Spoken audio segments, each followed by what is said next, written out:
Today's best music mix. Free Radio. It is Free Radio. I'm Adam Wilborn. Very pleased to say I'm joined in the studio now by Matty from the 1975. Hello. Hello. Very pleased to have you here. Very pleased to be here. How do you like Birmingham so far? You arrived this afternoon, lunchtime? This morning, yeah. No, we love Birmingham. We've been in a band for like 10 years, so we've toured and we've seen the insides and the outsides of Birmingham. So congratulations first and foremost on the number one album, of course. Debut album going to number one is amazing. I know, right? What was that like for you when you found that out? When we found out that we'd got it, it was strange. I suppose we probably would have been able to, if it was like a kind of 90-minute win and we didn't really know, but we kind of mathematically could figure out that it looked like we were, by Thursday we were like, unless like someone really famous dies and all their records go to number one, we must have it. And it was weird. I mean, I keep saying to everybody that we were all having a bit of an existential crisis because you kind of feel like, what else do I need to achieve? What other material creations do I need in order to aid this kind of unresolved feeling that all musicians or creative people have? Yeah. So we started out making records in my bedroom of August last year. We left to go on tour, and now we've got a number one album, and it's as simple as that. The bedroom is still as a tip as it was back in August. I don't have it anymore. I'm homeless now. We moved out of that house. I had 2 days to go home, and I had 2 days off. And I went home and moved out and recorded the last song on the album. Is there somebody you can watch you? And then went back on tour. It's weird to be saying stuff like that, isn't it? Yeah. And of course, like we said, it's been a crazy few months. You've said festivals. You supported some incredible acts as well, Muse and the Rolling Stones in Hyde Park. What was like that like for you?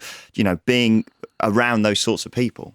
Jagger was like on the side of the stage singing along to Chocolate and talking to everybody who had listened about the fact that he was a big fan of ours and tweeting, doing like Instagrams with us in the background and stuff, like watching The Boys and stuff. Were you trying to pose then? Like I didn't even notice. I wear glasses and I'm quite blind. That's good. I like glasses being represented. Yeah, more of this in music. Yeah, exactly. But I don't. I tend not to wear them on stage because they would just break.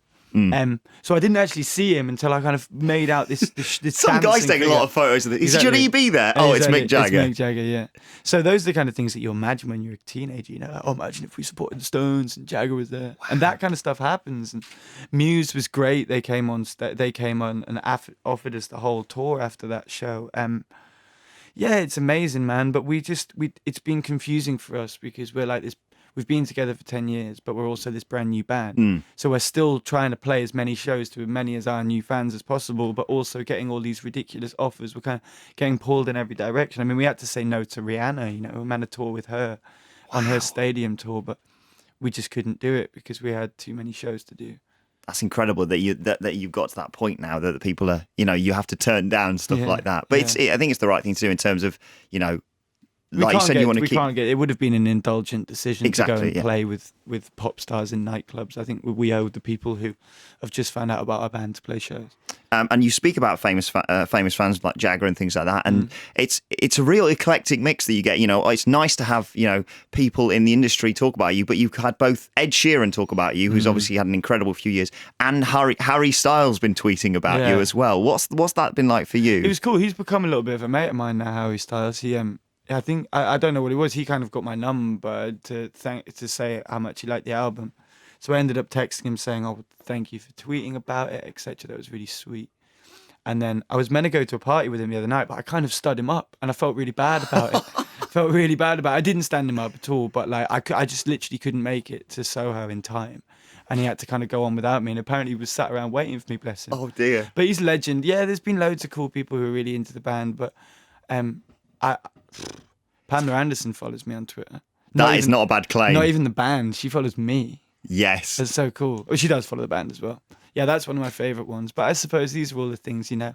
I think, like I said, with every kind of material thing that comes along, I feel, what does it all mean? It's very dangerous to stand up Harry Styles as well with the directioners that could fall out with you. Then that's a worrying thing that could be happening on Twitter. See what my Twitter's like. It's so mental. When he tweeted you, because obviously he tagged the band in the tweet. I went from 4,000 followers to 15 in about 10 minutes. It's crazy when you see the people who then obviously tweet back to him and ask him to follow them, and it's just a bit too much, if anything. It's really mad. Like it was funny because he tweeted us, and then managers sent emails and stuff, and we got each other's numbers quite quickly. So instead of tweeting him back, I just texted him. Naturally, yeah. And then all of these kids were like, "Oh, you should tweet him back." "Oh, no, tweet him back. tweeting back, he made you, he made you, you need to tweet. I was like, wow, don't get so angry. I said if they found out that we were texting each other, they'd have what do they call it? A ruffle. There's so many abbreviations. I don't understand it. Too much. It's too much nowadays. I got tweeted by someone recently, and I think they said your trainers are really dank, and I had no idea what that meant. That's good. That's a good thing. Dank's a good thing. They've kind of the language has evolved so much that they'll say stuff like, "Hi Matty, I love you so much. Okay, bye." Yes. That kind of thing, or like, "Oh my God, I love you. I'm dead." Like, what does that even mean? I don't know. We're getting too old for this, Matty. You and I. It's just too much. I'm dead. I love you, ruffle. And you don't know what to say to that. Okay, thank you. Yeah, I know. Like, do you need any help? And then then occasionally you like follow them back or tweet them, and then it's like this volcano of emotions and teenage angst kind of spilling onto my phone. It's crazy. The diary has been replaced by just sort of live tweeting. It's mental. Dinner time or something. Exactly. But we mentioned Ed Sheeran there, and you're going to be, when you go to America, you're going off to America to do a tour over there, and obviously Europe soon. Hoping to hang out with him when you go out there. I think so. He said that we should go and stay at his house because he lives in Nashville. Yeah.